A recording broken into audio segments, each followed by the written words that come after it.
big question how, culture thinks about sexual abuse, sexual assault, particularly for Pacific, given that, really important to understand the culture before you understand the impact and the, how they think about sexual abuse, sexual assault, don't you think, Sarah? Yeah, I suppose in terms of the findings from our good practice guidelines, which yourself and there was a group of 10 others that were involved, counsellors, psychotherapists, family therapists. It was stated there, like in terms of, for Pacific, we have Indigenous values like Va'afusuaga, and that sacred space that we have between ourselves and others. So when sexual violation occurs, when sexual abuse occurs, that is a violation that has taken place. And for most Pacific families, it could be that it's shrouded in secrecy and silence. Totally. However, from what we had discussed, it's starting to come out now, which is important for our community. Yeah. And that space is so important, isn't it? So someone who is sexually assaulted, sexually violated, that space is shattered, isn't it? It's just really destructive and a really important part of their being, which I think is really important when we think about Pacific people. And the impact on their being would be spiritually, physically, emotionally, even their spirit and their soul. And I suppose for us as Pacific, our heart, in it all. So these are major, it's major, it's huge. And I think, Pacific people have such a strong sense of identity, don't they? A strong sense of family, of God, spirituality, which makes up that va, that space, doesn't it? The va. And when that's shattered, it's like there's something deep that happens, don't you think? It's just hard to put words to it because it's like their whole being is disconnected. There's a huge disconnection with God, with family, and to exist in that space is really difficult, and so making sense of that's really important, and understanding that's really important. I suppose the impact on survivors of sexual violence, both in terms of how they think about themselves and also what others face, I suppose, and what other people think about them too. The impact is huge in terms of how most Pacific Island survivors think about themselves. So from our findings, there were thoughts of shame, deep sense of shame, almost like a cloak of shame. I can recall one participant, the heaviness of that, self-blame, guilt, anger, low self-esteem, even suicidal thoughts, which often led out to acting out behaviours. So the acting out behaviours were, I suppose, engaging in drug and alcohol, and that's to self-soothe or self-medicate their pain. What they faced from other people, which included, could be friends, family, community, church community, is the stigma of it's your fault. Yeah, very much. The sexual abuse is minimised or silenced in order to maintain just our cultural Indigenous values of respect, solidarity and unity in the families and the wider community. However, in saying this, when we talked about it in our findings, there were people that were prepared to stand with them when they did start to open up, when they did start to tell their story. So whether it be a friend, whether it been a cousin, whether it been a school counsellor, or even someone in the community, or even a church youth leader, or someone in church that they trusted. So that's how I sort of saw. It is, and that importance of finding someone in the family, and it's like you were saying before, the secrecy is reinforced by the fact that a lot of times in culture, when you're growing up in a Pacific family, you're not encouraged to speak about your feelings, you're not encouraged to even, you know, in the presence of adults or in family, you're there, seen but not heard. You know, so then when something happens, you are even shut down even more in terms of sexual assault, sexual abuse. So you don't come forward with that. So finding that someone who believes you, who you can talk to, who, you know, just is able to bridge that space for that, you know, just in that time is really important. And, you know, even before you even tell families, I think, you know, in terms of, you know, what other people think, you know, the family is so important. But, you know, because of that shame, you don't want to tell your family. Your family's the last people you want to tell, and yet the people you really need to tell because it's that connection. So finding that someone that, you know, believes in you, that can support you in that space is important for you to, take the next step. And it takes courage to tell, Oh, particularly when you know you've been sitting in silence for so long and thinking that you're alone and no one else knows. So it gets to a point of just being down, but also, you know, as Pacific survivors and Pacific people, we're quite proud people. So therefore, families are really crucial. Like they're important. That's our, almost like that's our lives, you know. And so to tell on someone is huge.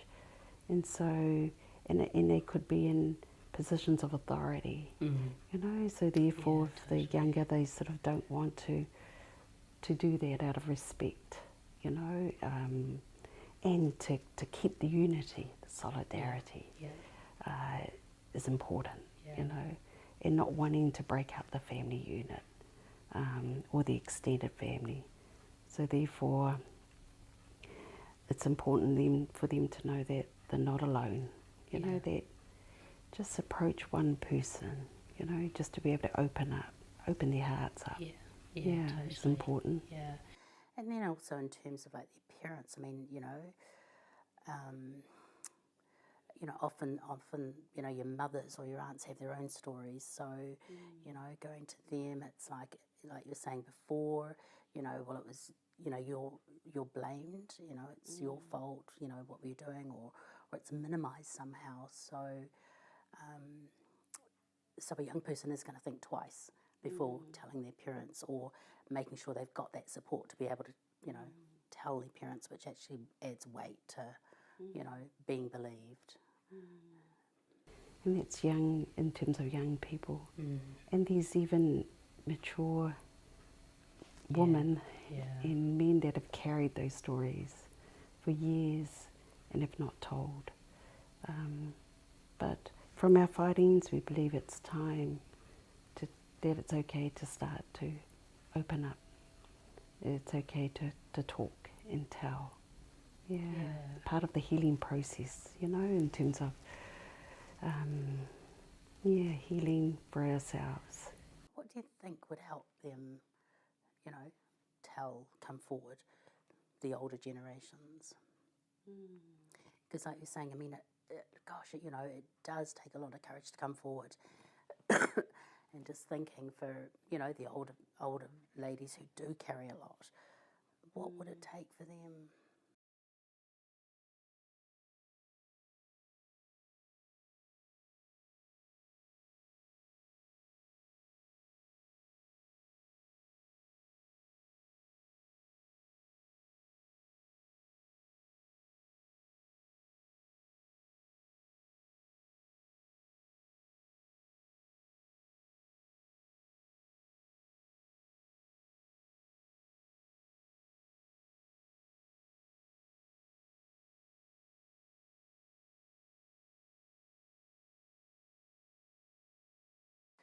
Yeah, and I think too in the findings, you know, how we were saying that engaging in the Pacific community, engaging with people, so the more it's talked about, the more that people will feel safer to come forward or talk about it even more, you know, or will, even within their families, you know, be able to talk and come forward.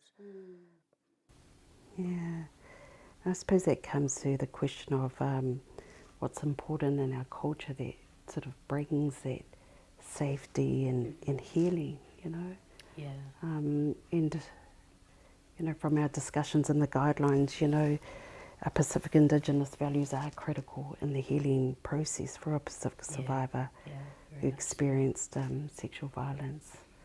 So we did cover that aspect of Va'afusuaga, which is a Samoan term of the sacred space between two persons, Being able to use that, it's invaluable, and being able to, I suppose, build an effective relationship, just a rapport with them is important, Because when a Pacific survivor of sexual abuse does disclose, even more so because that's a sacred space we're dealing with now.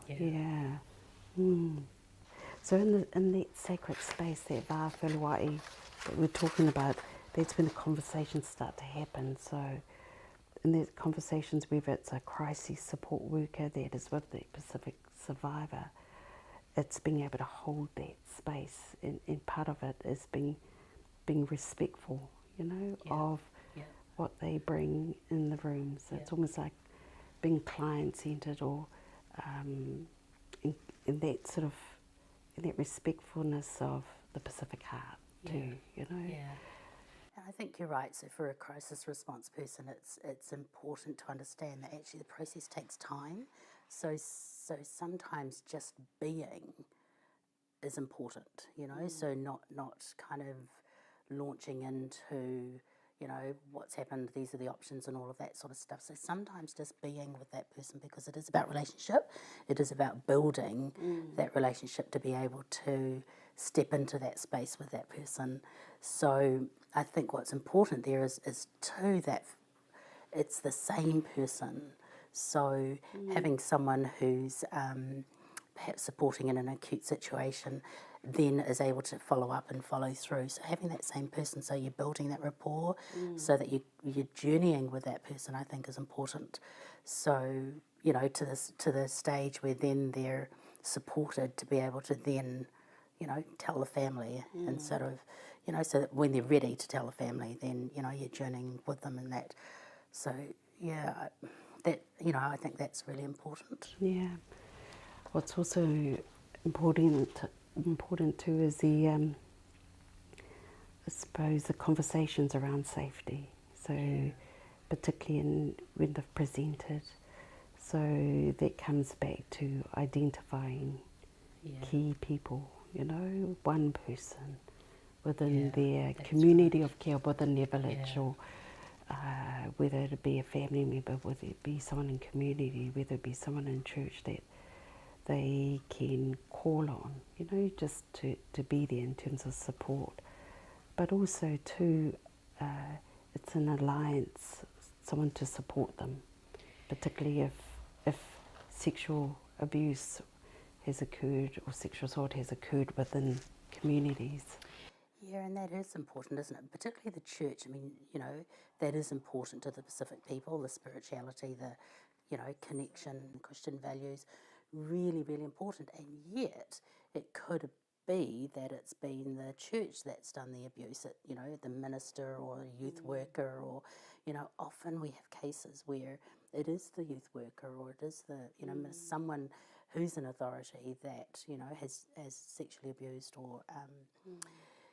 So again, being aware that having a support person has to be the right person, but also keeping in mind that although it's been the church that's abused in terms of someone that's, represents the church, that it's still important. It really is still important to, to the family, to the healing, to that journey.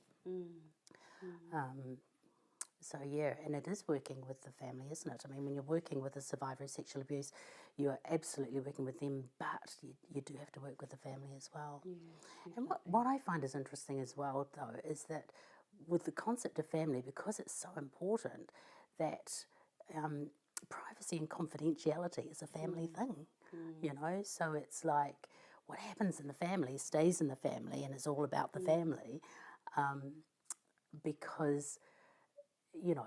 for Pacific people, it's more about, you know, the family and connectedness rather than individualism. So, you know, although, yes, confidentiality and privacy is important to the individual, for a Pacific family, it's actually the family where confidentiality is sort of, you know, is important and not so much accepted but allowed, really. And I suppose that's conversations that they need to have in that space, you know, around confidentiality and around the values, you know, Indigenous values, is the importance of family. Even the explanation of what confidentiality means. You know, what does that mean? What does that look like? And what is the exception to that, you know, in terms of safety? That's so important, and particularly with Pacific survivors where English is their second language. So sort of think about them when, you know, all these words, but, you know, plus the trauma can be overwhelming. So for crisis support workers, just, I suppose, would be just accessing cultural support or advice, checking in with the Pacific survivor. Look, you know, is there anyone, like they may identify already one person in their village or in their community of care that can come. But also to checking in, you know, they may need a cultural support, and I think that's important for crisis support worker to have that cultural responsiveness. And it's so important. You know, accessing a cultural supervisor for sure, and also, you know, increasing that cultural competency and awareness, I think is really important as well. You know, bringing cases, you know, that include, you know, Pacific survivors, and being able to, you know, take those to, cultural supervision, so that, you know, we're all learning really, aren't we? Yes, and if we don't know, ask. It's okay to ask. You know, just consult and ask, which is really important, because in dealing with Pacific survivor, you know, for some, you know, workers, it can be quite complex. It may seem overwhelming, particularly if you're a crisis support worker, you're just used to dealing with one individual.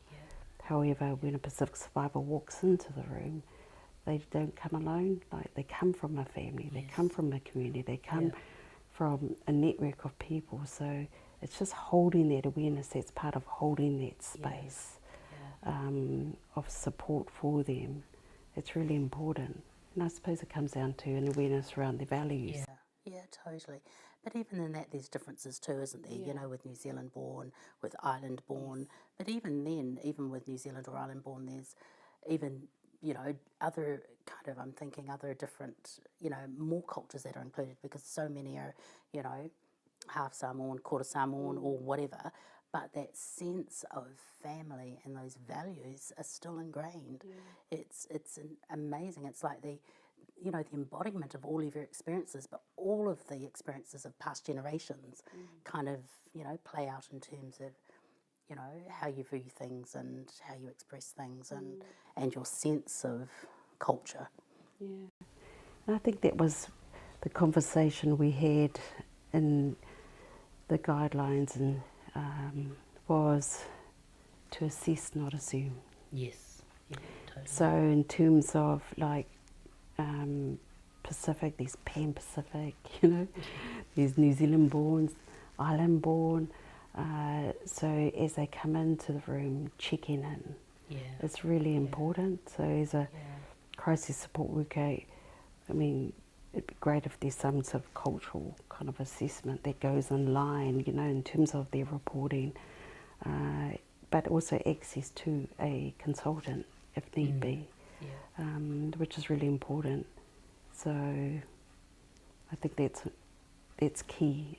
And then from there you'll be able to see what are their values. You know, they'll tell you, they'll let you know. Yeah, that's right. And where they sit with those values as well. Yeah, where they sit with those values. And those values are, you know, forms of resilience too. Gosh, yeah. That'll, regardless of what they've been through, you know, they do carry a lot, but man, you know, they're still a force to be reckoned with. And you know, and it is that courage that brings them forward, isn't it? You know, it is that courage that wants to change things for their people, for their family. Incredibly resilient. Yeah. And you mentioned early on in terms of churches, you know, from the guidelines I talked about sexual abuse that occurs in church, and in terms of their resilience, a Pacific survivor resilience, there is their personal spirituality. Yeah. There's still that personal faith in God, and yep, if it's still there, like in terms of counselling, in terms of particularly trauma. There have been many times when we've asked, you know, what has brought you through? What's gotten you through? You know, like, how have you been able to survive this far? And these stories include their personal faith in God, which is really important. So I suppose as a crisis support worker, just having that, just being aware that that's there, you know, that is their own personal value that they're still holding on to, even in the midst of trauma that they're experiencing. And that's interesting, isn't it? You know, so the key things for a specific person in terms of, you know, church and their faith in God and family can sometimes be the 2 points that actually the abuse comes from within the church or within the family, in terms of an uncle or, you know, a cousin, or you know, so it's within the family, which is really important to them. You know, both things are really, really important, and yet that's also the source of their pain. And that's where their values are shattered. Yeah. You know, the values of church or the value of family. So it's being able to hold that, you know, and particularly initially as a crisis support worker, you know, you're dealing with the acute, you're dealing with safety, you know, and just holding them until such time that they would be probably referred on, you know. And I think it's important for crisis support workers to be honest right from the start. Honesty is the best policy, you know, in terms of being able to say, hey, look, because there are, so for example, when a Pacific survivor walks into the room, they're disclosing or that sexual abuse or trauma has happened, it's within their community that they should be able to map out, you know, options, you know, for them, be able to supply them with knowledge that there is that option of, one, you know, do you desire to take it legally, which I'll come back to that, or two, you know, if not, if you decide not to, then this is your pathway to healing. You can be referred to ACC counselling support. You can identify key people in your support services. The issue in terms of legally, that's a pathway that evidence is required, and particularly, you know, for young people, evidential video units, you know, What are your thoughts about that, Sylvia? Well, you're right, it is, but I think that, you know, at the same time we've got to hold that, you know, that survivor is thinking about the options, thinking about the information that they're provided with, absolutely. But also, you know, they also hold the impact that that's going to have on their family, on their church, on their community. And sometimes that's what, you know, may prevent them from taking the path that they want to take, you know. So it is a journey, you know. It may not happen right then, but it can be a process, you know, and it doesn't have to happen right then. It can, you know, it can absolutely take its time. And I think, you know, what is important for Pacific people is that it is a process and it will take time. And it, you know, takes time for the survivor to navigate all those values that are really important to them, all those, you know, to decide on what they want to do, and that's important. And having that options and having that knowledge. And yet, in terms of Pacific survivors, from the guidelines, there was talk about the ifunga What's that? process. Ifunga in terms of Indigenous healing processes, you know. Right, yeah. So ifunga is a Samoan word in terms of healing, restoring balance back. Yeah. So it would be the representative from the offender of that family, representative from the survivor, and then they come together and address those issues. And that's been an Indigenous way of being able to deal with sexual abuse, and it's known, you know, and so the families know that this has occurred. It's out in the light, so to speak. So It's been huge in the culture though, hasn't it, you know? So Sarah, that for me goes back to, and obviously I only know this from my parents, from back in the village in the day when there was, you know, a crime that was done against somebody, the whole family of the offender's family, including, you know, members of the village, community, matai, whatever, would go to the victim's house, and they would remain outside that house until the victim was ready to receive them, was ready to kind of forgive them. And it sometimes took days, my understanding is. So, you know, that process of forgiveness and that process of healing, part of that healing journey is really, really important, that whole kind of restoration process. So I guess for, you know, a survivor of sexual abuse, sexual assault, that's still important, but how that plays out might be different for individuals. And I can imagine, and I, you know, have worked with people who absolutely did not want to forgive, who absolutely just did not want to bar if it were really angry. But in the end, and it was a process of time where they did come around, and you know, and I think it is that value again, isn't it? The value of their, you know, Christian belief, their spirituality, the value of family, the relationship, you know, just restoring that lava is really important. And it is a process. And so in the guidelines, there was discussion around that whole process of ifunga. And there was one practitioner, I think, that talked about using that in her practice, you know, as part of the healing, because the client did not want to take it further. They just wanted to sort of address it within the family, within that church community. Right. And that's the norm, isn't it? You know, that is the norm, to keep it within the community, to work it out in the family. So it's quite interesting that it's almost like these Indigenous values being redeemed or restored back, you know, because I suppose the Western ways of dealing with it isn't happening, you know. Most cases that come before the police are, you know, are not taken further, you know. So it's quite traumatising for our family to go through that legal process, and only to find that, you know, that it's not going to go any further.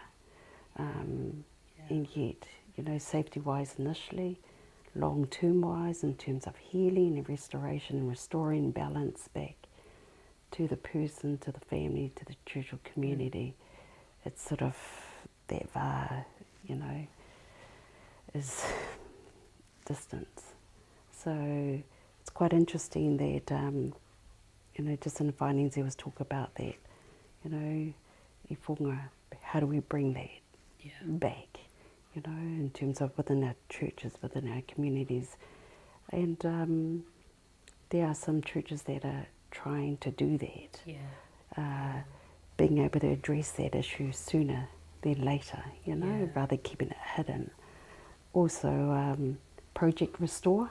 Yes, definitely. When I think about Project Restore, I think, wow, there's potential, you know, for a crisis support worker to have not only just a Pacific survivor, but Project Restore could be right there, Yeah. you know, in Yeah. terms of the engagement of the one other whom they identify. Yeah.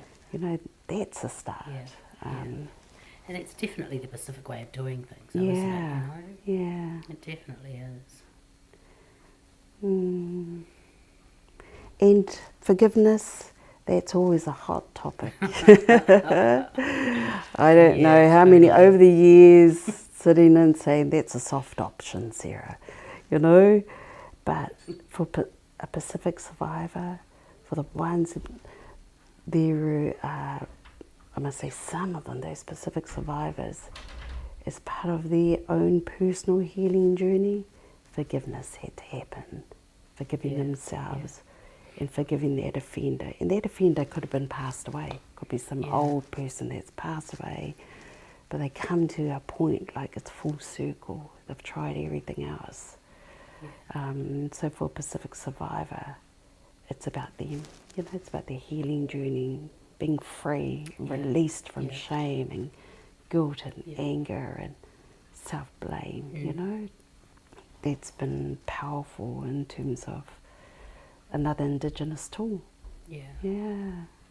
You know, I think for me, in terms of, you know, I'm thinking of often when, you know, you have someone who has been sexually abused, sexually assaulted, and if they then have the courage to tell their mum or, you know, an aunt or someone, and then it's the mum who doesn't believe them, you know, who just kind of minimises it, or and I'm wondering if that's about, and who blames the victim, you know, she shouldn't have, she's making it up, or she's fantasising, or whatever it is, and I'm wondering if that's their way of not being able to deal with it, you know, not really kind of having a process, or not, you know, I'm just thinking that, you know, in terms of Pacific women, anything that's intimate, they just don't talk about, you know, it's just not something in terms of in the family that you do talk about. So when anything like that is brought up, it is immediately shut down, and it is like kind of, you don't talk about that, you don't know what you're talking about,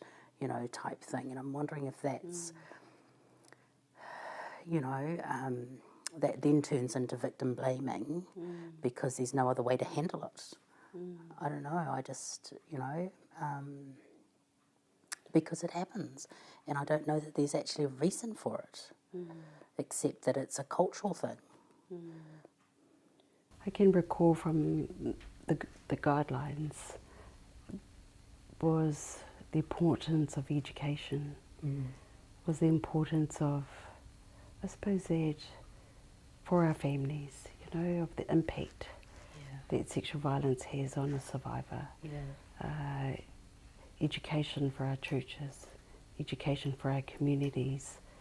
I suppose in terms of the Pacific survivor, you know, when you think about them being alone and carrying that weight for so long, being able to have the courage to tell, coming out, and yet the response might be to let's maintain respect, solidarity, unity. You know, don't, you know, okay, there's that initial kind of response to keep the peace, so to speak. That's right.